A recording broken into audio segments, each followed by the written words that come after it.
Nagpaalala ang Korte Suprema sa mga asawang lalaki na ang kasal ay hindi po lisensya para manggahasa ng kanilang mga asawa. Ang detalye sa ulat ni Wendy Goma.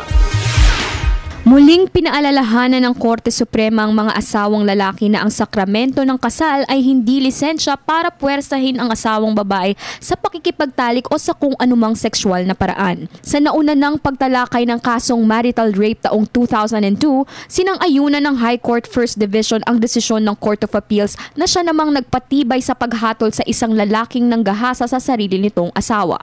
Ayon kay Associate Justice Reyes, ang mga asawang lalaki ay walang property rights sa katawang pisikal ng kanilang mga partner sa buhay. Ang pagtatalik kung walang pahintulot kahit kasal ay itinuturing na panggagahasa.